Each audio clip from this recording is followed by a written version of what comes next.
여러분, 오늘 하루도 잘 보내셨나요? 오늘도 편안하게 휴식하며 들을 옛 이야기들을 준비했답니다. 첫 번째로 문을 열 이야기 꽃씨와 소녀는 짧지만 많은 생각을 하게 하는 이야기랍니다. 무엇보다 정직함을 가장 중요하게 여기는 임금님이 사람들의 정직함을 시험하기 위해 꽃씨를 나누어 주지요. 임금님의 명에 따라 열심히 꽃을 피우려던 사람들은 임금님을 기쁘게 해드릴 수 있었을까요? 정직함을 생각해 보게 되는 이번 이야기 들으시며 행복한 시간 되시길 바랍니다. 꽃씨와 소년. 옛날에 정직한 사람을 으뜸으로 여기는 임금님이 살았답니다. 임금님은 백성들이 얼마나 정직한지 알고 싶어졌어요. 그래서 어느 날 신하들에게 물었지요. 우리나라 백성들은 거짓말을 안 하는가? 신하들은 몹시 더듬거리면서 대답했어요. 물론입니다, 폐하. 어쩐지 믿음이 가지 않는 대답이라 임금님은 자신이 직접 알아봐야겠다고 마음먹었어요. 그래서 백성들에게 꽃씨를 나누어 주며 말했지요. 이 씨앗으로 꽃을 잘 피우는 사람에게는 상을 주고 싹조차 틔우지 못하는 사람에게는 벌을 주겠노라. 임금님의 말이 떨어지자마자 백성들은 화분에 씨앗을 심었답니다. 맑은 물을 길어다 부어주고 따사로운 햇볕도 쬐어주었지요. 하지만 웬걸 꽃은커녕 싹도 나오지 않았어요. 백성들은 발을 동동 굴렀지요. 큰일 났다. 임금님께 벌을 받으면 어떡하지? 그래서 몰래 활짝 핀 꽃을 화분에 옮겨 심었어요. 얼마 뒤 임금님은 이 마을 저 마을 두루두루 다니며 백성들의 화분을 보았답니다. 임금님의 눈썹은 화분을 보면 볼수록 몹시 일그러졌어요. 마음에 드는 화분이 단 하나도 없구나. 이런 고얀. 도대체 얼마나 더 아름답게 피어난 꽃을 봐야 웃음을 지을까? 신하들과 백성들은 고개를 갸웃거렸어요. 임금님의 마음을 도무지 알 수가 없었거든요. 그런데 갑자기 임금님의 눈이 반짝 빛나더니 얼굴빛까지 환해졌어요. 누구 화분을 보고 저러시지? 백성들은 고개를 쭉 빼고 바라보았지요. 이런, 말도 안 돼. 사람들이 입을 삐죽 내밀었어요. 그저 흙만 수북하게 담긴 화분을 보고 좋아하다니요. 얘야, 이것이 네가 키운 화분이냐? 임금님은 안절부절 못하고 서 있는 소년에게 물었어요. 예, 그렇습니다. 정성껏 돌보았지만 도무지... 소년이 울먹이며 말했어요. 그러자 임금님은 소년의 머리를 쓰다듬어 주었어요. 거짓말을 하지 않는 사람은 너 하나뿐이로구나. 이게 어찌된 일일까요? 임금님은 소년을 보며 따뜻한 목소리로 말했답니다. 나는 뜨거운 불에 달달 볶은 씨앗을 나누어 주었느니라. 그러니 싹이 나지 않은 것이 당연하단다. 임금님은 소년에게 큰 상을 내렸답니다. 제주꾼 세 사람.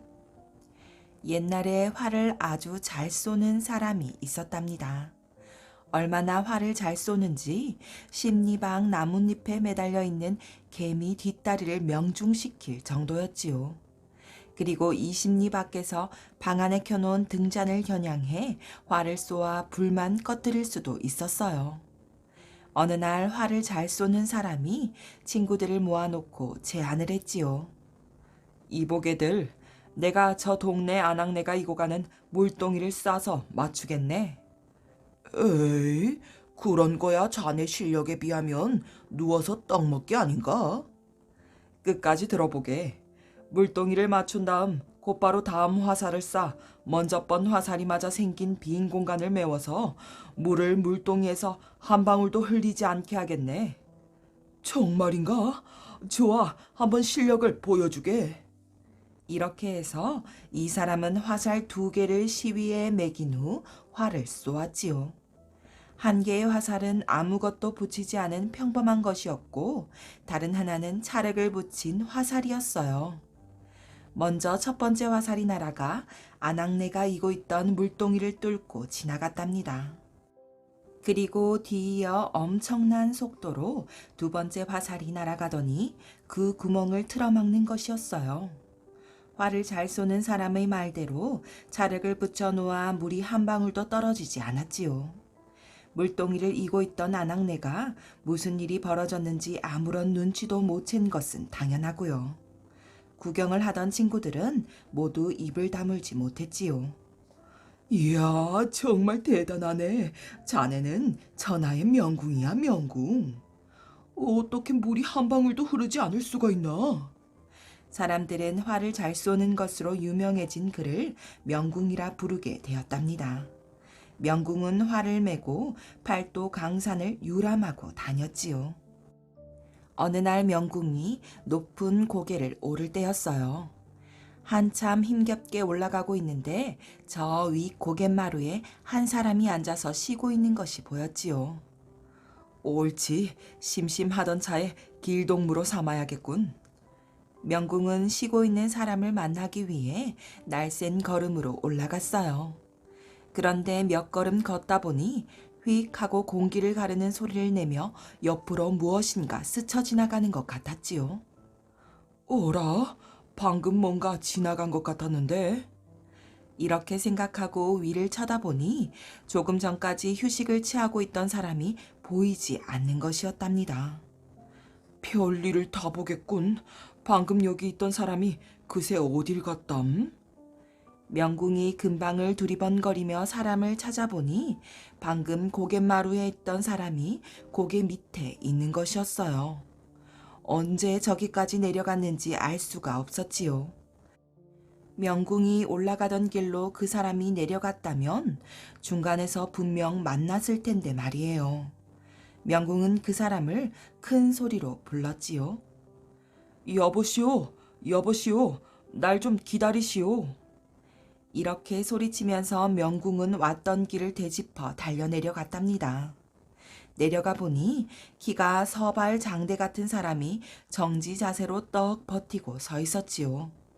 그런데 이 사람은 자기 한쪽 다리를 뒤로 접어서 묶어놓고 한 발로 서 있는 것이었어요. 명궁은 어떻게 된 영문인지 궁금해서 물어보았답니다. 당신이 조금 전에 고갯마루에서 쉬던 사람 아니오? 그렇소. 그런데 무슨 재주로 그새 여기까지 내려왔어? 걸음이 빨라서 그렇지요. 그런데 왜 다리를 묶어서 다니오? 명궁이 물으니까 갑자기 키가 서발 장대 같은 이 사람이 울음을 터뜨렸답니다. 내 말 좀 들어보시오. 나는 걸음이 너무 빨라서 한번 달렸다 하면 눈 깜짝할 사이에 큰 고개 2개 정도는 후딱 넘어가지요. 그런데 그렇게 질주만 하다 보니까 도대체 이 좋은 경치를 구경할 수가 있어야지요. 그래서 좀 천천히 가려고 한쪽 다리를 묶어가지고 다닌다오. 아이고, 내 팔자야. 명궁은 사연을 들어보고 이 사람의 재주가 보통이 아니라는 생각이 들었답니다. 그래서 이 사람의 재주가 진짜인지 시험해 보기로 했어요. 저기 심리 밖에 가물가물 움직이는 나무가 보이지요? 내가 저 나무에다가 활을 쏠 테니 당신이 달려가서 화살을 뽑아올 수 있겠소?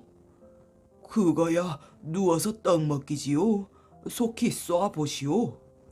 명궁이 활을 쏘았어요. 화살이 휙 하고 날아가자마자 다리 묶은 사람도 휙 하는 소리를 내더니 금세 사라졌답니다. 조금 후 다시 휙 하는 소리가 나더니 다리 묶은 사람이 화살을 뽑아가지고 왔어요. 참 지루해서 혼났네. 나무에 가서 아무리 찾아봐도 화살이 없기에 난 또 목표물을 빗나갔나 했지. 그런데 한참 있으니까 그제야 화살이 나무에 탁 박히지 않겠소? 그래서 내 냉큼 뽑아가지고 단숨에 달려왔지요. 다리 묶은 사람은 자기가 화살보다 더 빠르다고 은근히 자랑했어요. 두 사람은 서로 재주가 많은 걸 알고 함께 유람을 다니기로 했답니다. 잘 달리는 사람은 번개처럼 빠르다는 뜻으로 번개라는 별명을 가지고 있었지요. 명군과 번개는 함께 길을 가는데 어느 고개를 넘다 보니 어떤 사람이 바위 위에 주저앉아서 목 놓아 엉엉 울고 있었어요. 어찌나 애통하게 우는지 명군과 번개는 그 이유를 물어보지 않을 수가 없었답니다. 여보시오, 여보시오. 당신은 무슨 슬픈 일이 있어서 그렇게 울고 있을까? 울고 있던 사람이 고개를 들어 대답했어요. 까치가 불쌍해서 운다오. 그러고는 또다시 울기 시작했어요. 명군과 번개는 즉시 주위를 둘러보며 까치를 찾아보았지요. 그러나 까치는커녕 개미 새끼 한 마리도 보이지 않았어요. 이보시오. 우리는 아무리 찾아봐도 까치가 안 보이는데 무슨 까치가 불쌍하다는 거요? 당신네들 눈에는 안 보이겠지만 지금 저기 30리 밖에 까치 둥지가 하나 있는데 구렁이란 놈이 까치 새끼를 잡아먹으려고 슬슬 기어 올라가고 있다오. 가만히 두면 까치가 죽게 될 텐데 어찌 불쌍하지 않단 말이오. 우는 사람의 말에 명군과 번개는 믿기지 않는다는 표정을 지었지요. 에이, 이보시오. 어떻게 30리 밖에 있는 까치가 다 보인단 말이오. 거짓말하지 마시오. 아이고, 내가 거짓말하는 것처럼 보이오. 30리 밖에 까치가 위험에 처해 있다는 것을 증명해 보일 수도 없고. 정말 이 거짓말쟁이로 몰리게 생겼네. 명군과 번개는 사람 눈이 아무리 밝다해도 어떻게 30리 밖에 있는 것이 보인다는 것인지 알 수가 없었지요.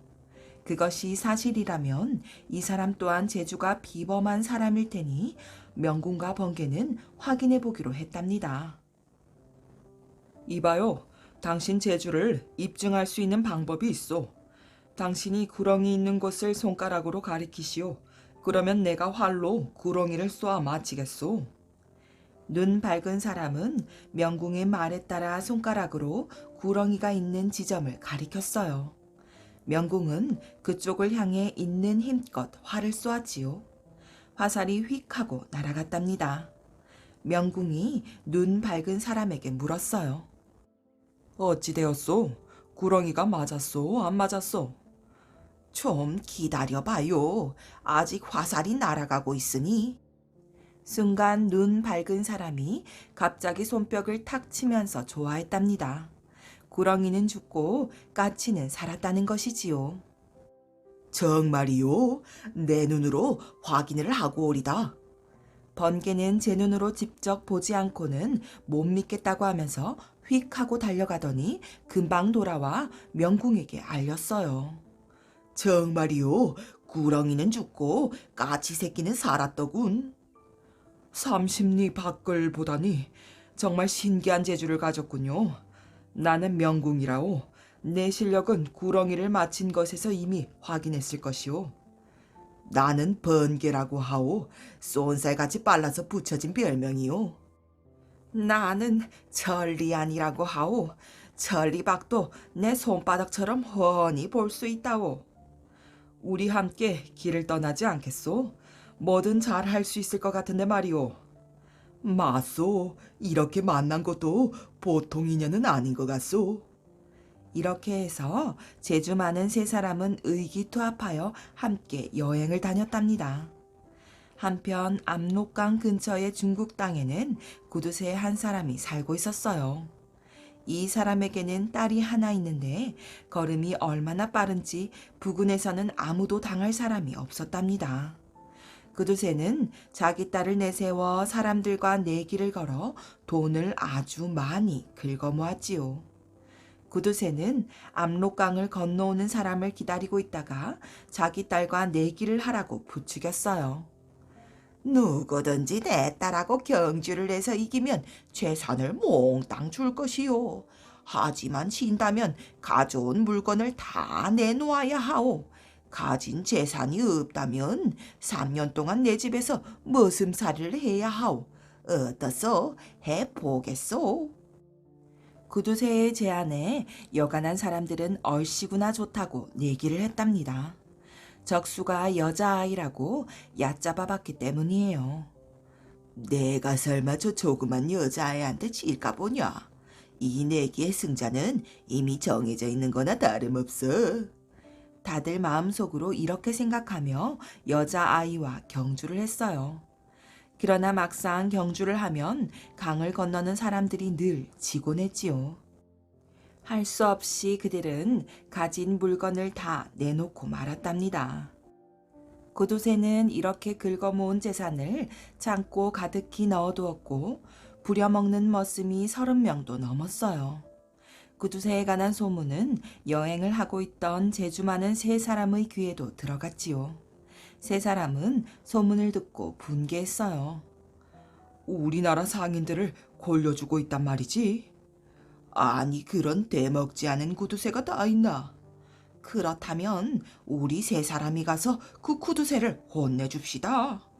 이렇게 해서 명궁, 번개, 천리안은 압록강으로 갔어요. 아니나 다를까 구두쇠는 강변에 있다가 세 사람에게 다가와 내기를 걸어왔지요. 옳지 구두쇠야, 너 잘 걸렸다. 코를 납작하게 눌러주마. 세 사람은 구두쇠를 만난 것이 오히려 반가웠어요. 내기는 300리 떨어진 백두산 기슭에 가서 샘물을 한 바가지 떠가지고 돌아오는 것이었어요. 바가지에 담은 물을 한 방울도 흘리지 않고 먼저 돌아오는 사람이 이기는 것이었지요. 그래서 번개가 경주에 나서게 되었답니다. 그런데 번개가 한쪽 다리를 또 꽁꽁 묶는 것이었어요. 아니, 그러다가 내기에 지기라도 하면 어쩌려고 그러? 명군과 천리안이 말렸지요. 걱정 마시오. 내가 두 발로 달리면 너무 빨리 달리게 되고 그러면 그 좋다는 백두산 경치도 못 볼 것 아니오. 이렇게 해서 경주가 시작되었어요. 구두쇠의 어린 딸은 먼지만 폴싹 일으키고 비호처럼 달려나갔지요. 이에 질세라 번개도 금세 사라졌답니다. 어찌나 빠른지 발이 땅바닥에 닿는 것도 보이지 않았어요. 명군과 천리안은 높은 언덕에 올라가 경주를 구경하기로 했어요. 천리안이 밝은 눈으로 달리는 모습을 보며 명궁에게 알려주었지요. 어떻게 됐소? 우리 번개가 심리 앞장서 달리고 있소. 어떻게 됐소? 아직 번개가 선두를 지키고 있소. 20리 앞섰소. 어떻게 됐소? 30리 앞섰소. 이제 백두산에 다 갔소. 그런데 천리안의 얼굴이 갑자기 백지장처럼 하얗게 질려버렸어요. 왜 무슨 일인데 그러시오? 번개가 물을 한 바가지 떠가지고 돌아오다가 중간에서 물을 들어가는 구두쇠의 딸을 만났는데 글쎄 번개의 발을 걸었지 뭐요. 그래서 물은 다 쏟아지고 번개는 한쪽 다리를 묶고 나서 일어나지도 못하고 버둥대고 있소이다. 이 일을 어쩌면 좋지? 명궁이 궁리를 하다가 천리안에게 말했어요. 그러면 자네가 번개가 묶은 다리의 끈매듭을 가리켜보시오. 내가 활을 쏘아 끈을 자를 터이니. 그러다가 번개가 맞기라도 하면 어쩌려고. 글쎄 나한테 맡기고 번개 다리를 집중해서 잘 보기나 하시오. 천리안이 번개가 묶은 다리의 끈매듭을 가리켰어요. 명궁이 그쪽으로 활을 쏘았답니다. 어떻게 됐소? 끈을 맞추었소? 좀 가만히 있어요. 아직 날아가고 있으니. 한참 있다가 천리안이 환호성을 지르며 명궁의 어깨를 덥석 껴안았답니다. 화살이 번개의 다리에 묶인 끈을 잘랐던 것이지요. 두 다리로 달리는 번개는 상상도 할 수 없을 정도로 빨랐어요. 번개가 쓰러져 있는 동안 구두쇠의 딸은 벌써 샘물을 떠가지고 돌아오고 있었어요. 번개는 당장 일어나서 샘물을 다시 떠서 구두쇠의 딸을 쫓아가기 시작했답니다. 어떻게 되었소? 번개가 20리 뒤에 따라오고 있소. 어떻게 됐소? 10리 뒤, 아니 5리 뒤에 있소. 이제 바짝 붙었소. 어떻게 됐소? 다 따라잡았소. 저기 오네, 저기. 번개가 구두쇠의 딸보다 한 발 앞서 돌아왔어요. 내기에 진 구두쇠는 땅을 치고 통곡하며 세 사람에게 싹싹 빌었지요. 아이고, 제발 재산을 다 가져가지 말고 조금만 남겨주시오. 본래 당신 것이었던 재산은 한 푼도 가져가지 않겠소. 대신 내기로 빼앗은 물건은 모두 임자에게 돌려주고 머슴 사는 사람들도 자유롭게 풀어주시오. 괴가 전선에 기회를 주는 것이니 앞으로는 남을 위해서 사는데 힘을 쓰시오. 아이고, 정말 고맙습니다. 당장 그리하도록 하겠습니다. 그래서 세 사람은 머슴 사는 사람들을 다 구해내고 돌아와 여러 사람의 존경을 받으며 오래오래 잘 살았다고 합니다. 눈이 먼 말. 어느 시골에 눈이 먼 말을 기르는 농부가 있었답니다. 그런데 어느 날 그 말이 온데간데 없어졌어요. 농부는 말이 어디 있나 여기저기 찾아보았지요. 하지만 아무리 찾아도 말은 없었어요. 눈이 먼 말이 혼자 갈 리가 없고 어느 누군가가 훔쳐간 게 틀림없다고 생각했지요. 말을 잃어버린 지 며칠이 지났답니다. 농부는 말이 자기 집에서 멀리 떨어지지 않은 다른 집 마구간에 있는 것을 보았어요.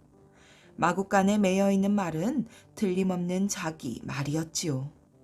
농부는 자기 주인 몰래 마구간에 가서 말을 자세히 살펴보았어요. 말은 금방 주인을 알아보고 반가워하였답니다. 농부는 가짜 주인을 찾아 마구간에 있는 말이 자기 것이니 어서 달라고 말하였지요. 그러자 가짜 주인은 농부를 미친놈이라며 내쫓으려고 하였어요. 농부는 말을 돌려달라고 사정을 하였지요. 그러자 가짜 주인은 농부를 마구 때려 내쫓았어요. 농부는 너무 억울했답니다.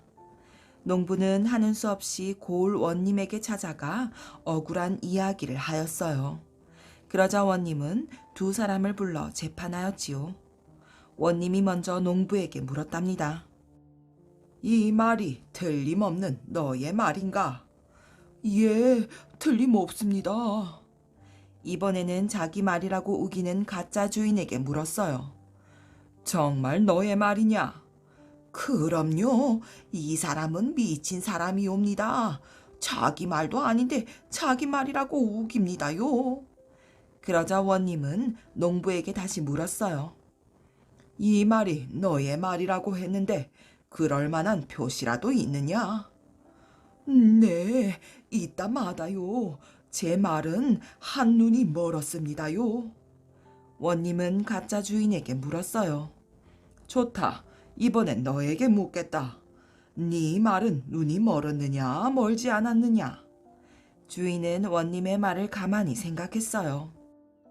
겉으로 봐서는 멀쩡한데, 하지만 농부가 멀었다고 하면 눈이 먼 게 틀림없어. 이렇게 생각한 가짜 주인은 얼른 대답했지요. 제 말도 눈이 멀었습니다요. 원님은 먼저 가짜 주인에게 물었지요. 그러냐? 어느 쪽 눈이 멀었느냐? 가짜 주인은 큰 탈이 났어요. 농부에게 먼저 물어야 할 것을 자기에게 먼저 물으니 이를 어쩐단 말인가요? 눈이 멀었다는 것만 농부에게 들어서 알았지 어느 쪽 눈이 멀었다는 것은 알 길이 없었지요. 원님이 재촉하였어요. 어느 쪽 눈이 멀었냐고 묻지 않느냐? 오른쪽 눈입니다. 틀림없으렸다. 예, 틀림없사옵니다. 원님이 이번에는 농부에게 물었어요. 너의 말은 어느 쪽 눈이 멀었느냐? 왼쪽 눈이 멀었사옵니다. 원님은 농부에게 물었지요. 그렇단 말인가? 너희 집에서 이 사람 집으로 가는 길은 몇 갈래가 되느냐? 바로 고개 넘으니까 한쪽 길밖에 없사옵니다. 원님은 말 주인을 찾아줄 생각은 않고 이상한 것만 계속 물었지요.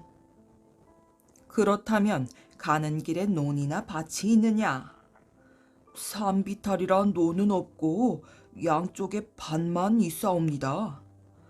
알았다. 너희 집으로 가보자꾸나. 농부는 원님과 가짜 주인을 데리고 자기가 사는 집으로 갔답니다. 농부와 가짜 주인은 원님이 왜 그러는지 도무지 알 수가 없었지요. 농부는 집에 다다랐어요. 여기가 너희 집이랬다. 예. 농부가 대답을 하였어요. 원님은 이번에는 농부 집에서 가짜 주인의 집으로 가자고 하였지요. 그럼 여기서 너희 집으로 가보자꾸나. 가짜 주인은 앞장서서 갔답니다. 농부의 집에서 가짜 주인의 집으로 가는 길 양쪽에는 콩 잎사귀가 우거져 있었어요. 원님은 콩 잎사귀를 유심히 살피며 갔지요. 가짜 주인의 집에 다다랐어요. 원님은 두 사람을 불러 세웠지요. 이제 진짜 말 주인을 알겠구나. 그러니 어서 바른 대로 말하여라. 먼저 농부가 말하였어요. 나리, 이 말은 정말로 제 말이옵니다. 그러자 가짜 주인도 말하였지요. 나리, 그건 거짓말이옵니다. 이 말은 분명 제 말이옵니다. 그러자 원님은 가짜 주인을 보고 호통쳤어요. 네, 이놈. 그래도 거짓말을 하는구나. 어서 바른 대로 대렸다. 나리, 정말입니다. 그 말은 소인의 말이옵니다. 가짜 주인은 끝까지 자기 말이라고 박박 우겼어요. 이놈, 너의 말은 분명 오른쪽 눈이 멀었다고 했겠다. 예, 그렇습죠. 이놈, 이리 와보거라. 원님은 양쪽 길에 우거져 있는 콩밭을 차례로 보라고 하였어요. 어느 쪽의 콩 잎사귀가 뜯겨 있느냐? 원님이 묻자 영문을 모르는 가짜 주인은 솔직하게 대답하였어요. 오른쪽 길가의 잎사귀가 뜯겼습니다요. 이걸 보고도 너의 죄를 모르겠느냐? 원님은 화를 내었어요. 콩 잎사귀를 제가 안 땄는데 죄는 무슨 죄입니까요? 아무것도 모르는 가짜 주인은 아무 죄가 없다고 우겼지요. 네가 농부의 말을 도둑질해 갈 때 말이 콩 잎사귀를 따먹은 것이다. 예? 오른쪽 콩 잎사귀가 뜯긴 것을 분명히 보았느냐? 날이 그래서요. 오른쪽 눈이 먼 말이 어떻게 오른쪽 길가의 콩 잎사귀를 따먹겠느냐? 그러니까 이 말은 왼쪽 눈이 먼 것이다. 그러니 말의 주인은 네가 아니라 바로 농부이지. 알겠느냐?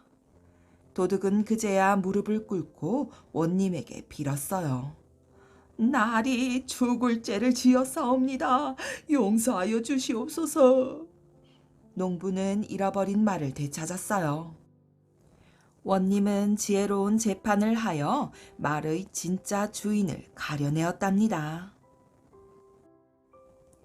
누렁소와 검정소. 황희정승은 인품이 훌륭한 사람이었답니다. 생각이 넓고 깊은 데다가 겸손했기 때문에 임금님도 백성들도 모두 황희정승을 마음 깊이 존경했지요. 황희정승의 이런 인품은 하루아침에 이루어진 것이 아니랍니다. 황희정승이 젊었을 때 있었던 일이에요. 황희정승은 길을 지나다가 밭을 갈고 있는 두 마리 소를 보았지요. 한 마리는 누렇고 한 마리는 검었답니다. 그런데 갑자기 머릿속에 궁금증이 떠오르지 뭐예요. 두 마리 소 중에 어느 소가 더 힘이 셀까? 힘이 세야 밭을 잘 갈 텐데. 그냥 지나가려고 했지만 너무 궁금해서 견딜 수가 없었답니다. 황희정승은 소를 부리던 농부를 불렀어요. 왜 그러십니까, 선비님? 농부가 하던 일을 멈추고 대꾸했지요. 저 두 마리 소 중 어느 소가 더 일을 잘합니까? 황희정승이 두 손을 입가에 대고서 큰 소리로 물었어요. 그러자 농부가 화들짝 놀라며 황희정승에게 뛰어오는 게 아니겠어요? 농부는 황희정승 곁에 앉더니 들릴 듯 말 듯 아주 작은 목소리로 대답했어요. 검정소가 일을 더 잘합니다. 황희정승은 눈을 동그랗게 뜨고 농부의 얼굴을 들여다보았어요. 농부는 황희정승이 자기를 왜 그런 눈으로 보는지 알고 있었지요. 그는 또다시 아주 작은 목소리로 소곤거렸어요. 아무리 소라고 해도 자기가 남보다 못하다는 말을 들으면 기분이 좋겠습니까? 농부는 이렇게 말하더니 다시 두 마리의 소 곁으로 돌아갔답니다. 농부의 말은 오래도록 황희정승의 마음속에 쩌렁쩌렁 울리며 맴돌았어요. 내 생각이 짧았구나. 농부가 일깨워준 것을 평생 잊지 말아야겠다. 바우와 도깨비. 옛날 어느 산속에 뿔이 5개 달린 도깨비가 살았답니다. 그 도깨비는 밤이면 이 마을 저 마을을 돌아다니며 애써 가꾼 논밭을 못쓰게 만들거나 심한 장난을 하여 사람들을 괴롭혔지요. 그러더니 요 사이에는 예쁜 여자들을 훔쳐가 온 마을을 떠들썩하게 했답니다. 나라에서는 뿔이 5개 달린 도깨비를 잡으려고 했지만 땅속 깊은 곳에 살고 있어 잡을 수도 없었지요. 어느 날 밤 도깨비는 대궐로 들어가서 임금이 사랑하는 공주 셋을 훔쳐 달아났어요. 임금님은 화가 잔뜩 나서 모든 신하와 장수들에게 당장 몹쓸 도깨비를 잡아오라고 명령을 내렸지요. 또한 공주를 찾아오는 사람은 공주와 결혼을 시키고 상도 주겠다고 약속했답니다. 하지만 3달 안에 공주를 찾지 못하면 모든 신하와 장수들에게 큰 벌을 내리겠다고 명령했어요. 모든 신하와 장수들은 벌벌 떨었어요. 땅 속에 사는 도깨비를 어디서 찾으며 설사 찾는다 하더라도 그 무서운 도깨비를 어떻게 죽이고 공주들을 찾아온단 말인가요? 그렇다고 가만히 있다가는 3달 후에 임금으로부터 큰 벌을 받게 될 테고 모든 신하와 장수들은 이러지도 저러지도 못하고 며칠이 지났답니다. 임금은 답답하여 신하와 장수들에게 물었어요. 공주들을 구하는 일은 어떻게 되었는가? 제일 나이가 많은 신하가 머리를 조아리고 대답했어요. 온 나라에 영을 내려 모든 군사와 백성들이 어서 빨리 새 공주 마마를 구하고 도깨비를 잡아오도록 하였사옵니다. 하지만 아직 아무 소식이 없는 줄로 아래요. 무슨 소리를 하는고? 그대들이 하지 못하는 일을 군사와 백성들이 어찌 한단 말인가? 여런 말할 것 없다. 그대들이 찾아 나서도록 하라. 만약 기일 내에 찾아오지 못한다면 그대들은 물론 그대들의 가족까지 모두 큰 죄로 다스릴 것이니 그리 알아라. 임금 앞을 물러나온 신하들은 며칠을 두고 의논을 거듭했어요. 그렇지만 도깨비를 찾아 무찌르겠다고 나서는 사람도 공주를 구해낼 방법을 말하는 사람도 없었답니다. 그러던 어느 날 한 어린아이가 대궐로 찾아왔어요. 제가 도깨비를 잡아 죽이고 새 공주 마마를 구해오겠습니다. 나이 많은 신하 집에서 잔심부름을 하는 어린 바우였어요. 신하들은 실망했지요. 성미 급한 신하가 꾸짖었어요. 네 이 녀석 어느 앞이라고 까불고 나서느냐. 어서 물러가지 못할까? 놔두시오.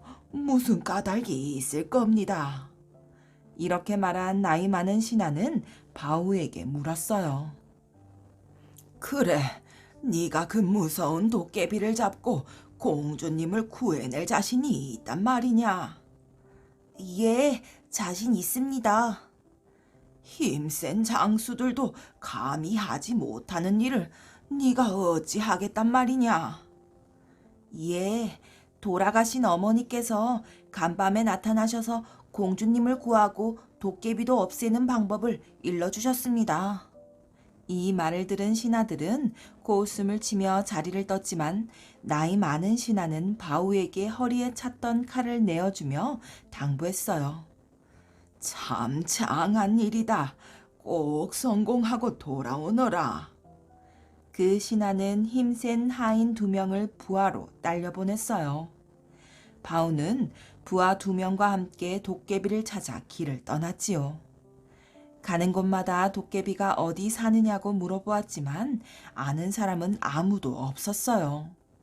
어느덧 1달이 지나고 2달이 지났답니다. 부하들은 지쳐 집으로 돌아가고 싶어 했어요. 하지만 바오는 실망하지 않고 깊은 산속으로 들어갔어요. 바오는 나무 그늘에서 쉬다가 깜빡 잠이 들었지요. 꿈속에서 수염을 길게 늘어뜨린 할아버지가 나타났어요. 이 산을 넘어가면 또 산이 있다. 그 산을 넘어가면 아주 높은 산이 있는데 그 산에서 제일 깊은 골짜기를 찾아가면 호랑이 같이 생긴 바위가 있다. 그 바위 뒤 수풀을 헤치면 구멍이 있느니라. 그 구멍으로 들어가면 도깨비가 사는 땅속 나라가 있으니 어서 가서 도깨비를 잡도록 해라. 바우는 깜짝 놀라 잠에서 깨어 할아버지가 가르쳐준 골짜기를 찾아갔어요. 바우는 한참 만에 호랑이 바위를 찾았지요. 바위 뒤에 우거진 수풀을 헤쳐보니 정말로 뻥 뚫린 구멍이 나왔답니다. 그런데 구멍이 너무 깊어 들어갈 수가 없었어요. 바우는 부하들과 함께 칡넝쿨로 사람이 탈 만한 바구니와 튼튼한 밧줄을 만들었어요. 어떻게 하든지 공주님들을 구해올 테니 기다리고 있다가 밧줄을 흔들거든 끌어올리도록 하시오. 바오는 바구니를 타고 깜깜한 구멍 속을 내려갔답니다. 얼마 동안 내려가자 어둠이 차차 가시면서 땅속 나라 세상이 보이기 시작했어요. 땅속 나라에 닿자 바구니를 숲속에 숨겨놓고 동네를 살폈지요. 도깨비들은 모두 춤을 추며 신나게 놀고 있었어요. 땅 위 나라에서 잡아온 사람들에게 일을 시키고 도깨비들은 그저 먹고 놀았지요. 마을로 들어서자 마을 한가운데 유난히 큰 집이 있었답니다. 이 집에 분명히 공주님들이 있을 거야. 이렇게 생각한 바오는 집 옆에 있는 커다란 느티나무에 올라가 밤이 되기를 기다렸어요. 저녁 때쯤 되었을 때 예쁘게 생긴 처녀가 느티나무 아래에 있는 우물에 와서 물을 길었답니다. 바오는 나뭇잎 한 줌을 물동이 위에 떨어뜨렸어요. 처녀는 나뭇잎이 떨어진 물을 쏟아내고 다시 물을 길었지요. 바오는 또 나뭇잎을 훑어서 물동이에 떨어뜨렸어요. 바람도 없는데 웬 나뭇잎이 자꾸만 떨어질까? 처녀는 중얼거리며 나무 위를 쳐다보았어요. 처녀는 깜짝 놀랐지요.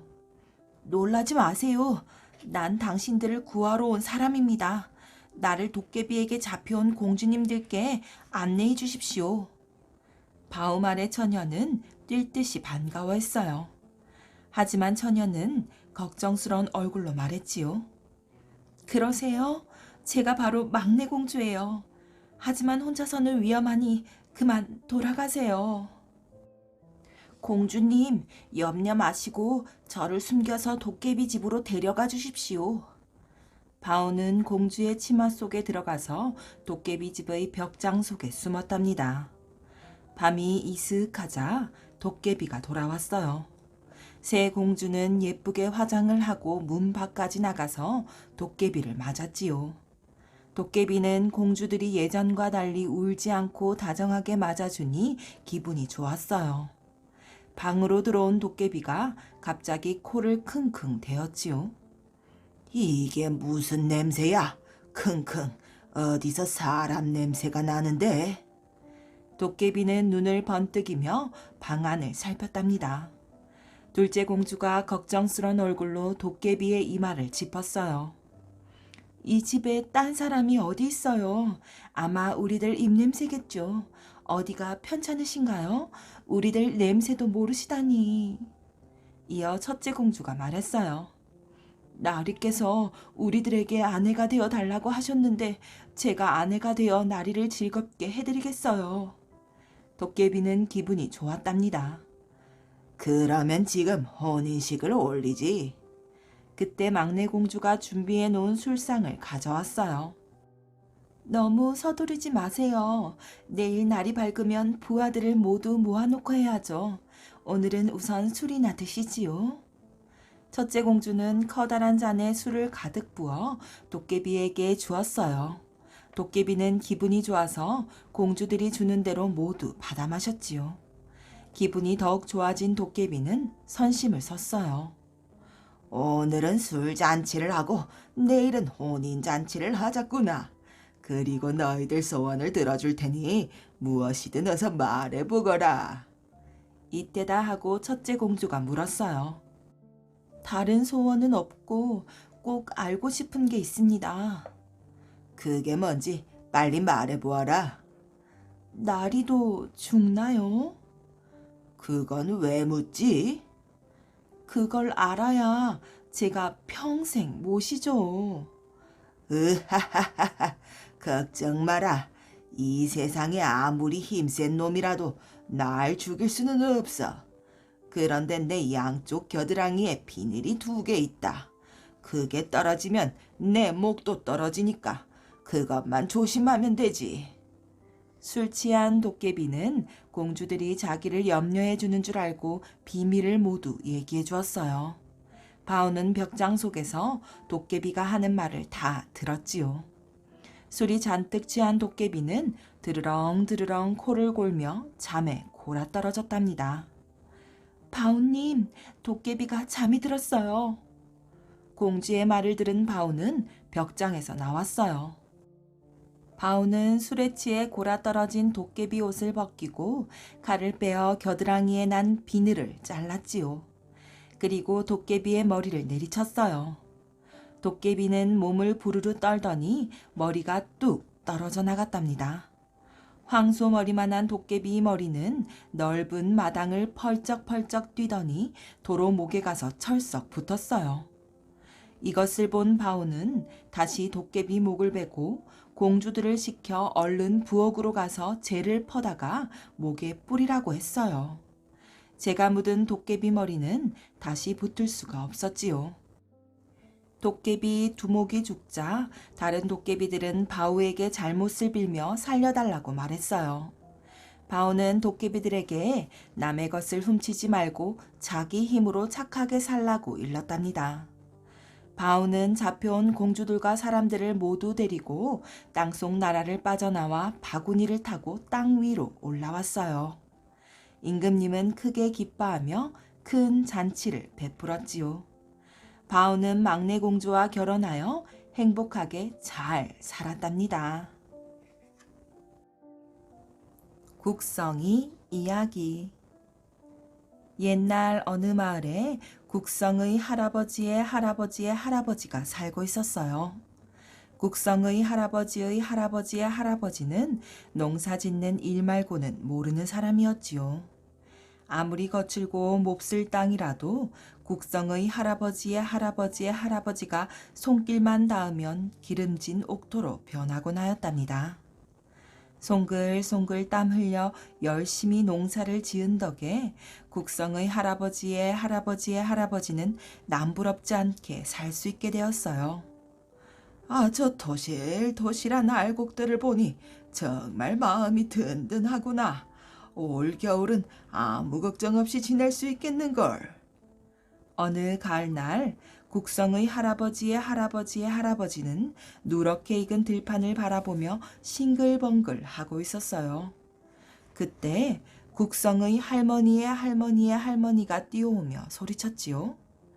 영감, 영감, 이웃나라 군사들이 쳐들어온대요. 모두들 피난하고 난리가 났어요. 우리도 빨리 피난합시다. 뭐야? 실하게 잘 익은 곡식들을 어떡하라고? 에고, 지금 이 곡식들이 문제요. 안 돼, 안 돼. 내가 어떻게 해서 키운 알곡들인데 이것들은 내 자식들이나 마찬가지야. 나는 이것들을 두고는 절대로 못 떠나. 국성의 할아버지의 할아버지의 할아버지는 세차게 고개를 저었답니다. 오랫동안 정들었던 집과 들판을 뒤로 한 채 사람들이 피난을 떠났지요. 마을이 휑하니 비어 무척 쓸쓸하게 느껴졌어요. 그러나 국성의 할아버지의 할아버지의 할아버지는 여전히 밭에 나가 일을 했어요. 국성의 할머니의 할머니의 할머니는 발을 동동 굴렀지만 국성의 할아버지의 할아버지의 할아버지는 모른 채 할 뿐이었답니다.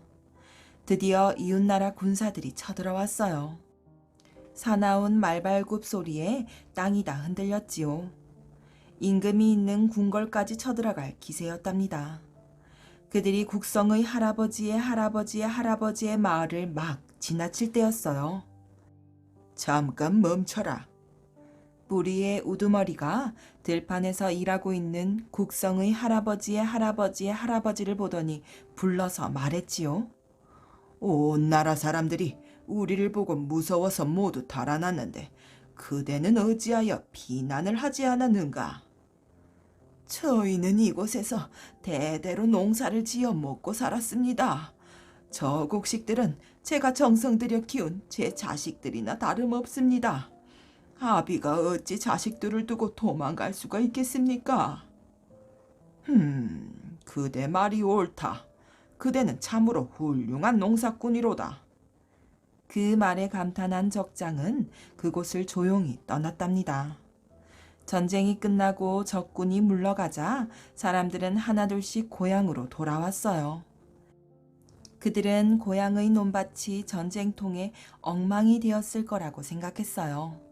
그런데 막상 고향 들판이 눈에 들어오자 모두 놀라고 말았답니다. 아니, 논밭이 망가지지 않고 그대로 있잖아. 이게 어떻게 된 일이야? 사람들은 모두 눈이 휘둥그레졌어요. 국성의 할아버지의 할아버지의 할아버지만이 잔잔한 웃음을 입가에 담고 서 있었지요. 그 후 국성의 할아버지의 할아버지의 할아버지 자손들은 모두 조상을 본받아 대대로 훌륭한 농사꾼이 되었답니다. 그런데 그중 농사꾼이 되지 않은 자손이 하나 있었어요. 그 사람이 바로 국성의 아버지인 모였답니다. 국성의 아버지는 자신이 총명한 사람이라고 생각했어요. 그래서 시골에서 농사나 지으며 사는 것이 무척 답답하게 느껴졌지요. 모는 열심히 글을 읽어 벼슬을 하리라 마음 먹고 고향을 떠났어요. 이듬해 봄 과거 시험에 합격한 모는 드디어 벼슬을 하게 되었어요. 게다가 어여쁜 낭자와 결혼까지 하게 되어 둥실둥실 날아갈 것처럼 기뻤답니다. 국성의 할아버지의 할아버지의 할아버지가 땀 흘려 농사를 지었듯이 모는 열심히 나라 일을 돌보았어요. 그러는 사이 귀여운 옥동자가 태어났지요. 모는 아이의 이름을 국성이라 짓고 애지중지 키웠답니다. 바로 이 국성이가 오늘날까지 사람들을 기분 좋게 취하게 해주는 술이랍니다. 국성은 어려서부터 많은 어른들의 사랑을 독차지했어요. 사람들은 국성만 보면 무척 좋아했지요. 그것은 국성이한테서 나는 향 때문이었어요. 서로 멱살을 잡고 옥신각신 싸우던 사람들도 국성의 향기만 맡으면 어느새 기분이 좋아져 웃으며 악수를 하고는 하였지요. 속상한 일이 있는 사람도 국성의 향만 맡으면 금방 기분이 좋아져 노래를 부르곤 하였어요. 세월이 흐를수록 국성의 향은 무르익어 갔답니다. 어느덧 국성이도 새 아이의 아버지가 되었어요. 국성의 집은 날마다 찾아오는 손님들로 북적거렸어요.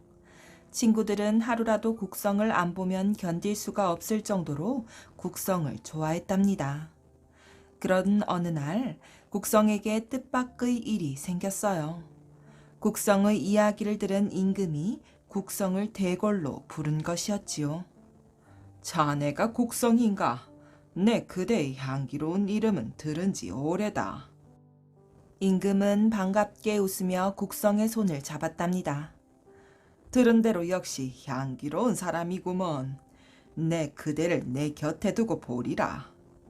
임금은 국성에게 궐 안의 모든 행사를 도맡아 보는 벼슬을 내렸답니다.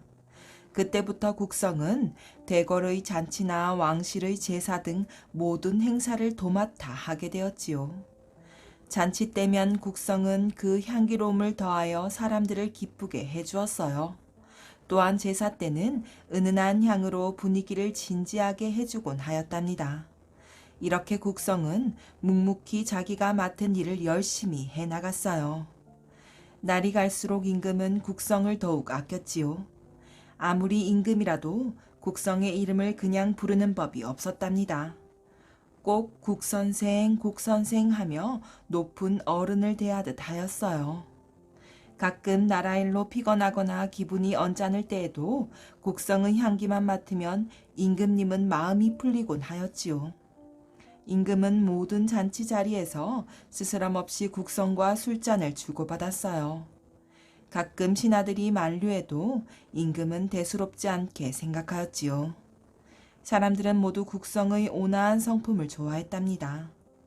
그러나 국성의 세 아들은 아버지의 성품을 닮지 않아 항상 말썽이었어요. 국성의 첫째 아들은 혹, 둘째 아들은 포, 셋째 아들은 역이었답니다. 혹은 독한 술이고 포는 진한 술이며 역은 쓴 술이었지요.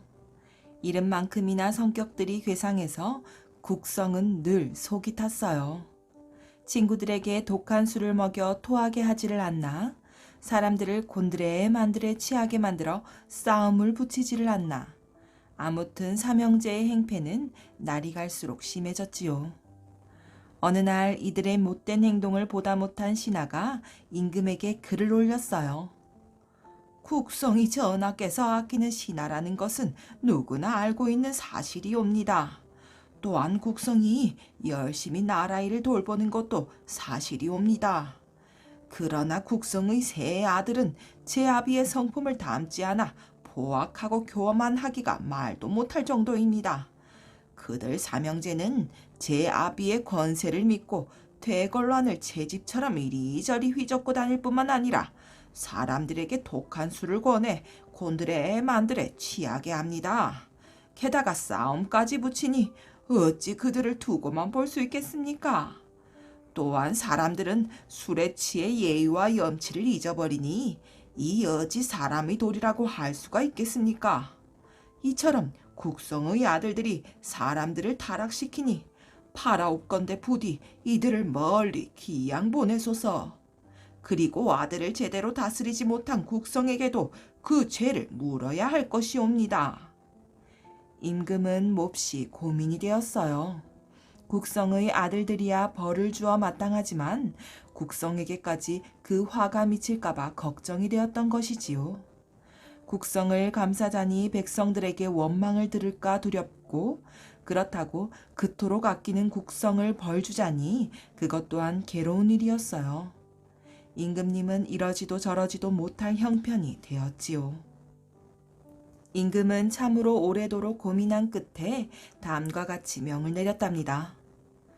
국성은 그동안 내 곁에서 많은 수고를 하였다. 그러니 국성에게 심한 벌을 내리는 것은 옳지 않다.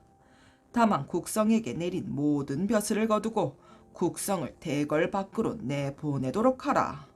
그리고 국성의 못된 아들들은 멀리 귀양을 보내거라.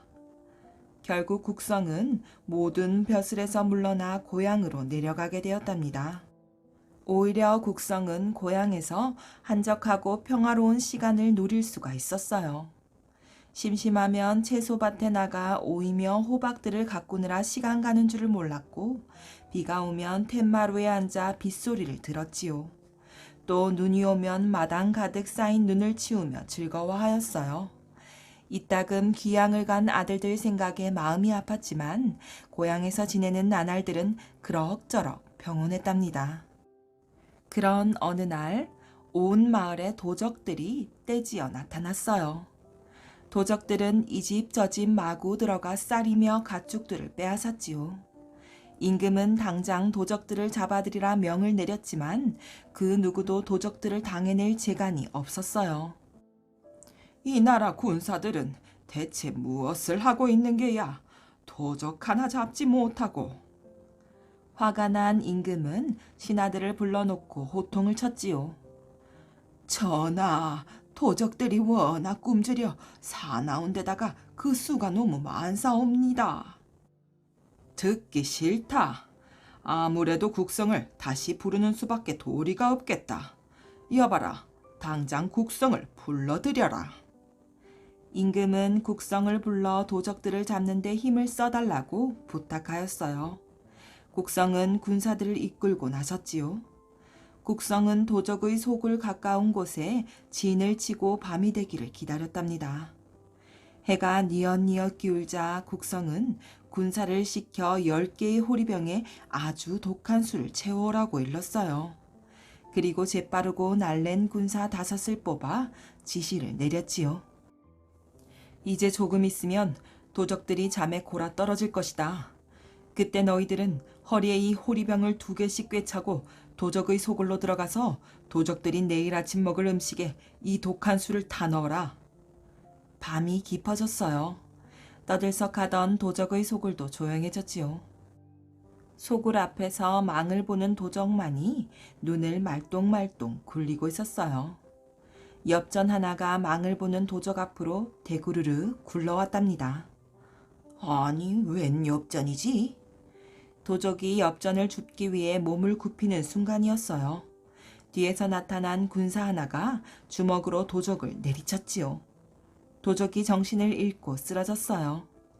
뒤이어 나타난 군사들이 쓰러진 도적을 밧줄로 꽁꽁 묶고 끌고 갔답니다. 아무것도 모르는 도적들은 드르렁 쿨쿨 깊은 잠에 골아떨어졌어요. 호리병을 꿰찬 군사 5이 잽싸게 음식에 술을 붓고 빠져나왔답니다. 다음 날이었어요. 술을 탄 음식을 먹은 도적들은 눈앞이 핑그르르 돌았답니다. 이상하네. 내가 왜 이러지? 그러게 말이야. 왜 이렇게 술을 마신 것처럼 취하는 걸까? 아무튼 기분은 좋군. 하하하하. 도적들은 휘청휘청 하더니 몇 발자국도 못 가 이내 고꾸라지고 말았어요. 숨어서 이 광경을 지켜보던 국성은 군사들에게 명령을 내렸지요. 자, 이때다. 도적들이 모두 쓰러졌으니 어서 밧줄로 묶어라.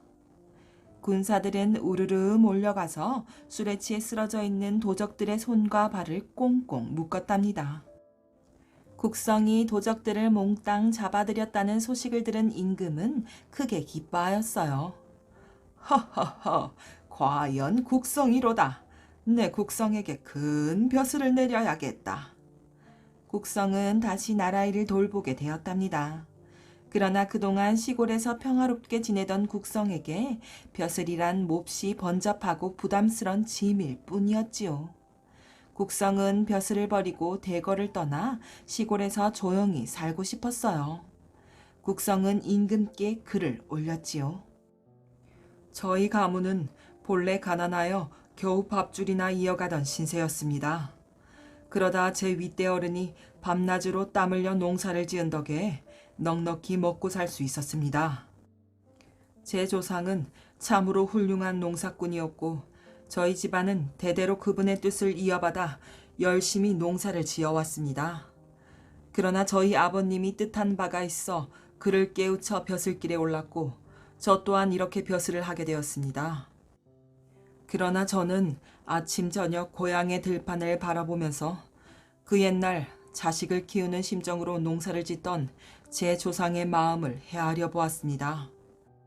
그것은 아무 거짓도 욕심도 없는 참으로 티없이 맑은 농사꾼의 마음이었습니다. 저는 이제 제 조상의 뜻을 따라 농사를 지으며 살기로 마음먹었습니다. 그러하오니 부디 저에게 내린 벼슬을 거두어 주십시오. 술잔 속의 술도 지나치게 부으면 넘치지 않습니까? 넘치면 취하는 법이고 취하면 사람의 도리를 잊게 되지요. 그 술잔 속의 술이 넘치기 전에 저는 농사꾼의 도리를 다하기 위하여 이만 물러나고자 합니다. 국성의 청이 하도 간곡하여 임금은 도저히 국성을 붙잡을 수가 없었답니다. 국성은 임금께 하직 인사를 하고 고향에 돌아가서 제 조상과 같은 모습으로 열심히 농사를 지으며 살았다고 해요. 국성의 아우 현 역시 형을 따라 함께 고향으로 내려가 복숭아 나무를 키우며 살았지요. 이들은 300년인지 500년인지 아주 오랜 세월이 흐른 뒤에 복숭아 술을 마시고 신선이 되었다고 해요.